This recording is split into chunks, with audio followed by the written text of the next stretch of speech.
প্রশাসন, পুলিশ, বিশ্ববিদ্যালয় এমনকি স্থানীয় সরকারে চলছে একান্ত অনুগত দলীয় লোকদের নিয়োগ। 1 মাসের মাথায় তারেক রহমান ভুলে গেছেন তার নির্বাচনী ইশতেহারে উল্লেখ করা মেরিটোক্রেসি বাংলাদেশের কথা। জনপ্রশাসনে চলছে দেদারসে চুক্তি ভিত্তিক নিয়োগ। এমন নিয়োগে হার মানছে ইউনূসের অন্তর্বর্তী সরকারও। দক্ষতা না থাকা সত্ত্বেও বয়স্ক সাবেক আমলাদের ফিরিয়ে আনা হচ্ছে প্রশাসনে। বিশ্ববিদ্যালয়গুলোতে চলছে দলীয় শিক্ষকদের নিয়োগ। দেশের সবকটি সিটি কর্পোরেশনে বসানো হয়েছে রাজনৈতিক বা দলীয় প্রশাসক। সিটি কর্পোরেশনের পর 42টি জেলা পরিষদও দলীয় নেতাদের প্রশাসক হিসেবে নিয়োগ দিয়েছে বিএনপি সরকার। সব মিলিয়ে প্রশাসনের সব স্তর যেন হয়ে উঠেছে বিএনপি নেতা কিংবা দলটির অনুগতদের পুনর্বাসন কেন্দ্রে, যাকে বলা যেতে পারে জাতীয়তাবাদী পুনর্বাসন কেন্দ্র। বিস্তারিত জানতে চলুন যাওয়া যাক বিশ্লেষণে।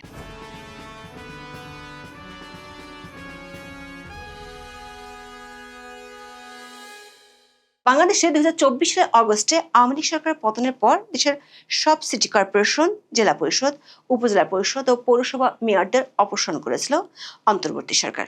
তখন এসব প্রতিষ্ঠানের শীর্ষ পদে অধিকাংশই ছিলেন আওয়ামী লীগের নেতারা। শেখ হাসিনা সরকার পতনের পর তাদের বেশিরভাগই আত্মগোপনে যান এবং অনেকে আটক হন। এমন পরিস্থিতিতে সিটি কর্পোরেশন, জেলা পরিষদ, উপজেলা পরিষদ ও পৌরসভায় প্রশাসক নিয়োগ দেওয়া হয়। অন্তর্বর্তী সরকার তাদের পছন্দসই লোকদের প্রশাসক হিসেবে নিয়োগ দিয়েছিল, যাদের অনেকের বিরুদ্ধে দুর্নীতির ব্যাপক অভিযোগ পাওয়া গেছে। বিএনপি সরকার গঠন করার 1 সপ্তাহের মধ্যে ঢাকা উত্তর ও দক্ষিণ সিটি সহ দেশের 6টি সিটি কর্পোরেশনে সরকারি কর্মকর্তাদের সরিয়ে দলীয় নেতাদের নতুন প্রশাসক নিয়োগ দেওয়া হয়। সর্বশেষ দ্বিতীয় দফায় বরিশাল, রাজশাহী, ময়মনসিংহ, রংপুর ও কুমিল্লা সিটি কর্পোরেশনে প্রশাসক নিয়োগ দিয়েছে সরকার। সরকারের প্রজ্ঞাপনে বলা হয়েছে, সিটি কর্পোরেশন আইন অনুযায়ী কর্পোরেশন গঠিত না হওয়া পর্যন্ত বা তাদের সিটি কর্পোরেশনগুলোতে পূর্ণকালীন প্রশাসক হিসেবে নিয়োগ দেওয়া হয়েছে। যদিও এ সংক্রান্ত দুটি আইনে বলা হয়েছে, একজন প্রশাসক কোনোভাবেই 180 দিনের বেশি দায়িত্বে থাকতে পারবেন না। সিটি কর্পোরেশনগুলোতে যারা প্রশাসক হয়েছেন তাদের মধ্যে কেউ সংসদ নির্বাচনে পরাজিত, অনেকে আবার দলীয় মনোনয়ন বঞ্চিত। সিটি কর্পোরেশনের প্রশাসকদের নিয়ে আলোচনার মধ্যে গত 15 মার্চ সরকার এক প্রজ্ঞাপনে 42টি জেলা পরিষদে নতুন প্রশাসক নিয়োগ দেয়। যারা নিয়োগ পেয়েছেন তারা সবাই নিজ নিজ জেলায় বিএনপির বিভিন্ন পর্যায়ের নেতা। সিটি কর্পোরেশন এবং জেলা পরিষদ দুই ক্ষেত্রেই যাদের প্রশাসক হিসেবে নিয়োগ দেওয়া হয়েছে তারা সবাই বিএনপি নেতা। তাদের কেউ ত্রয়োদশ জাতীয় সংসদ নির্বাচনে অংশ নিয়ে পরাজিত হয়েছেন, কেউ কেউ নির্বাচনে দলীয় মনোনয়ন পাননি। নিয়োগ পাওয়া এই প্রশাসকদের মধ্যে জাতীয় সংসদ নির্বাচনে বিএনপির মনোনয়নে প্রার্থী হয়ে পরাজিত হওয়া অন্তত 10 জন রয়েছে। বিবিসি বাংলার খবরে বলা হয়েছে, প্রশাসক নিয়োগের মাধ্যমে কাউকে সান্ত্বনা আবার কাউকে পুরস্কার দেওয়া হয়েছে, এমন আলোচনাও আছে রাজনৈতিক অঙ্গনে। দৈনিক প্রথম আলো এবং বিবিসি বাংলার খবরে বলা হয়েছে, মূলত এর মাধ্যমে এক ধরনের পুনর্বাসন করা হচ্ছে। যদিও বিএনপি নির্বাচনী ইশতেহারে উল্লেখ আছে, স্থানীয় সরকার থেকে জাতীয় সংসদ পর্যন্ত প্রতিটি স্তরে জনগণের সরাসরি ভোটে প্রতিনিধি নির্বাচনের মাধ্যমে রাষ্ট্র ও সরকারে জনগণের ক্ষমতা প্রতিষ্ঠা করা হবে। কিন্তু বিএনপি সরকার গঠনের পর দেশের পরিস্থিতি স্বাভাবিক থাকার পরও স্থানীয় সরকারের জনপ্রতিনিধি নির্বাচনের দিকে না গিয়ে প্রশাসক নিয়োগ শুরু করায় এ নিয়ে প্রশ্ন উঠেছে। সরকারের দিক থেকে অবশ্য বলা হয়েছে, অকার্যকর স্থানীয় সরকারকে সচল করার জন্য সিটি কর্পোরেশনের রাজনৈতিক প্রশাসক বসানো হয়েছে। একই সাথে জনগণের সঙ্গে সম্পৃক্ত থাকায় সরকারি কর্মকর্তাদের চেয়ে রাজনৈতিক প্রশাসকরা সিটি কর্পোরেশনে ভালো কাজ করতে পারবেন। তবে বিশেষজ্ঞরা বলছেন, দলীয় নেতাদের প্রশাসক করার মাধ্যমে স্থানীয় সরকার নির্বাচন বিলম্বিত হবার এবং এসব প্রতিষ্ঠানে দলীয় কর্তৃত্ব স্থাপনের একটি চেষ্টার ইঙ্গিত পাওয়া যাচ্ছে বলে আশঙ্কা তাদের। স্থানীয় সরকার থেকে জনপ্রশাসন, যেটাকে বলা হয় প্রশাসনের হৃৎপিণ্ড, সেখানে নজর দেওয়া যাক। মুন্সি আলাউদ্দিন আল আজাদ 69 বছর বয়স, যিনি 2009 সাল পর্যন্ত নিয়মিত প্রশাসনের অংশ ছিলেন। বিশেষ ভারপ্রাপ্ত কর্মকর্তা বা ওএসডি হওয়ার পর তিনি আর কোনো নিয়মিত প্রশাসনিক পদে দায়িত্ব পালন করেননি। এখন যে বয়সে নাতি নাতনিদের সাথে তার সময় কাটানোর কথা, সে বয়সে তাকে 1 বছরের জন্য ধর্ম বিষয়ক মন্ত্রণালয়ের সচিব হিসেবে চুক্তিভিত্তিক নিয়োগ দিয়েছে বিএনপি সরকার। এমন নয় যে তিনি ধর্ম মন্ত্রণালয় সম্পর্কে খুব অভিজ্ঞ কেউ। বাস্তবতা হলো ধর্ম বিষয়ক মন্ত্রণালয়ে তার কোনো পূর্ব অভিজ্ঞতা নেই। শুধু ধর্ম মন্ত্রণালয় নয়, প্রশাসনের গুরুত্বপূর্ণ পদগুলোতে অন্তর্বর্তী সরকারের রেখে যাওয়া কর্মকর্তাদের সরিয়ে নতুন করে যাদের স্থলাভিষিক্ত করা হচ্ছে তাদের প্রায় সবাই চুক্তি ভিত্তিক নিয়োগ পাচ্ছেন। দর্শক, বর্তমানে 26টি সার্ভিস ক্যাডার রয়েছে, যার মধ্যে প্রশাসন ক্যাডার সবচেয়ে প্রভাবশালী হিসেবে পরিচিত। সরকারি কর্মচারী বাতানের তথ্য মতে প্রশাসনের 6,541 জন প্রশাসন ক্যাডারের কর্মকর্তা রয়েছেন, যাদের মধ্যে 68 জন কর্মরত সচিব ও সিনিয়র সচিব পদে। অবসরে যাওয়া কর্মকর্তাদের চুক্তিভিত্তিক নিয়োগ দিয়ে গুরুত্বপূর্ণ মন্ত্রণালয়ের সচিব পদে বসানোর প্রবণতাকে রীতিমতো একটা ট্রেন্ডে পরিণত করেছিল ডক্টর ইউনূসের অন্তর্বর্তী সরকার। এর আগের সরকার 18টি মন্ত্রণালয় ও বিভাগে কর্মরত জ্যেষ্ঠ সচিব ও সচিব পদমর্যাদার কর্মকর্তাদের মধ্যে অনেকেই চুক্তিভিত্তিক ছিলেন। অন্তর্বর্তী সরকারের সময় এই সংখ্যা ছিল 79।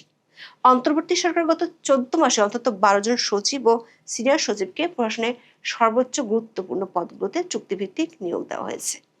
একসঙ্গে এত চুক্তিভিত্তিক নিয়োগ এর আগে কোনো সরকার দেয়নি। যদিও ডক্টর ইউনূস দায়িত্ব নেওয়ার পর প্রথম উপদেষ্টা পরিষদের বৈঠক শেষে 2024 সালের 12ই আগস্ট বলা হয়েছিল আওয়ামী লীগ আমলে দেওয়া সব চুক্তিভিত্তিক নিয়োগ বাতিল করবে এবং তারা কোনো চুক্তিভিত্তিক নিয়োগ দিবে না।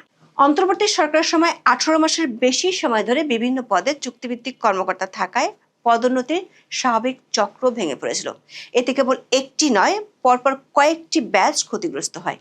ধারণা করা হচ্ছিল বিএনপি ক্ষমতায় এসে এমন অযৌক্তিক প্রবণতা থেকে বেরিয়ে আসবে, কিন্তু দেখা যাচ্ছে নতুন সরকার দায়িত্ব নেওয়ার পরও সেই ইউনূসীয় ধারায় চলছে। এরই মধ্যে নতুন নির্বাচিত সরকার দায়িত্ব নেওয়ার পর 13 জন সচিবকে দায়িত্ব থেকে অপসারণের পাশাপাশি বেশ কয়েকজনকে চুক্তিভিত্তিক নিয়োগ দিয়েছে। এমনকি একদিনে 9 সচিবের চুক্তি বাতিল করা হয়। জনপ্রশাসন কর্মকর্তাদের প্রত্যাশা ছিল সচিবের এই শূন্য পদগুলো পদোন্নতির মাধ্যমে পূরণ করা হবে। একই সঙ্গে চুক্তিভিত্তিক নিয়োগ পাওয়া অন্যদেরও পর্যায়ক্রমে সরিয়ে দেওয়া হবে, কিন্তু তা না করে চুক্তিতে নিয়োগ পাওয়া কর্মকর্তারা মন্ত্রিপরিষদ, জনপ্রশাসন, স্বরাষ্ট্রসহ গুরুত্বপূর্ণ মন্ত্রণালয়ের দায়িত্ব পেয়েছেন। বিএনপি সরকার এখনো সচিব পর্যায়ে কোনো নিয়মিত কর্মকর্তাকে পদোন্নতি দেয়নি। বিএনপি নির্বাচনী ইশতেহারে মেরিটোক্রেসির বাংলাদেশ বিনির্মাণের প্রতিশ্রুতি দেওয়া হয়েছিল, যেখানে বলা হয়েছিল মেধা, সততা, সৃজনশীলতা, দক্ষতা, অভিজ্ঞতা ও প্রশিক্ষণ, বেসামরিক ও সামরিক প্রশাসনের নিয়োগ, বদলি ও পদোন্নতিতে যোগ্যতাই হবে একমাত্র মাপকাঠি। কেউ যাতে অন্যায়ভাবে বঞ্চিত না হয় সেটিও নিষিদ্ধ করা হবে। তবে প্রশাসনের বড় পদে আবারও চুক্তিভিত্তিক কর্মকর্তাদের প্রাধান্য আসায় একে ইশতেহারের পরিপন্থী বলে মনে করছেন অনেকে। তারা বলছেন সবার আশা থাকে প্রশাসনের সর্বোচ্চ পদ সচিব হওয়া। অন্তর্বর্তী সরকার দায়িত্ব নেওয়ার পর চুক্তিভিত্তিক নিয়োগ বন্ধ হবে এমনটা আশাও করেছিলেন তারা, কিন্তু সচিব পর্যায়ে চুক্তিভিত্তিক নিয়োগ বাড়তে থাকায় অনেকেরই সচিব পদে পদোন্নতি কেবল স্বপ্নই থেকে গেছে। বিএনপি সরকার গঠন করার পরও সেই ধারা অব্যাহত রয়েছে। কর্মকর্তাদের অনেকে বলছেন যারা চুক্তিভিত্তিক নিয়োগ পেয়েছেন তারা মূলধারার জনপ্রশাসন থেকে দীর্ঘ 10 থেকে 20 বছর বিচ্ছিন্ন ছিলেন, ফলে তারা প্রশাসনের বর্তমান গতিশীলতার সঙ্গে অপরিচিত।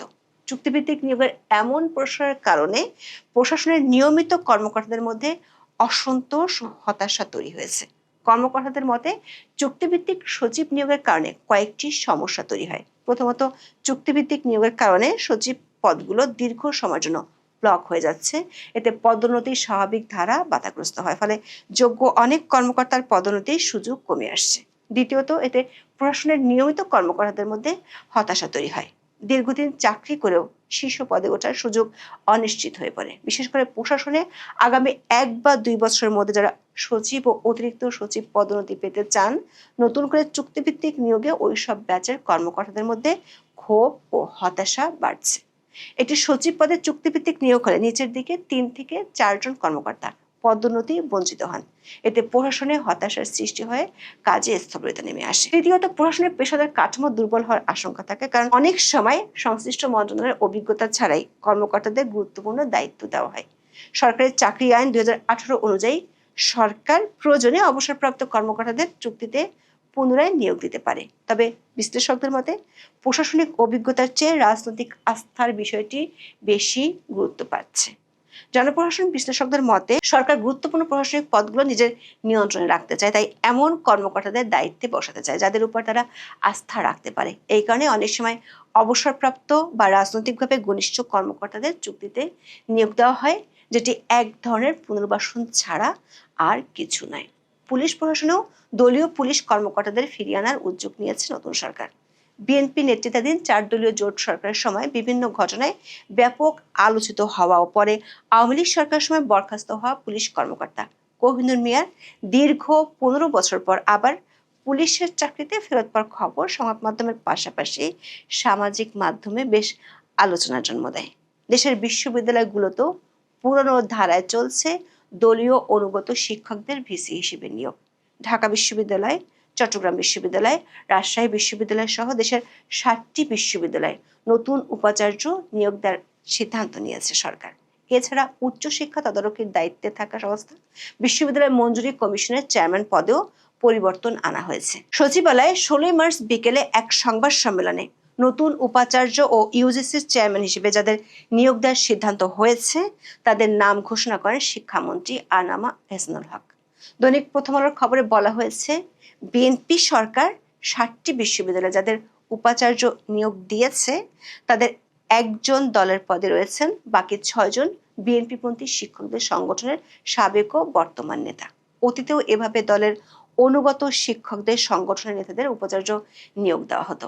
ফলে বিশ্ববিদ্যালয়ের শিক্ষকেরা পদ পেতে শিক্ষক রাজনীতির দিকে ঝুঁকে পড়তেন। আশা করা হয়েছিল জুলাই আন্দোলনের পর এক্ষেত্রে পরিবর্তন আসবে, তবে তা আসেনি। যদিও বিএনপি নির্বাচনী ইশতেহারে বৈষম্যহীন, মেধাভিত্তিক, জবাবদিহিমূলক রাষ্ট্র এবং সকল রাষ্ট্রীয় প্রতিষ্ঠানে মেধাভিত্তিক, স্বচ্ছ, দক্ষ ও জনবান্ধব প্রশাসন গড়ে তোলার কথা বলা হয়েছে।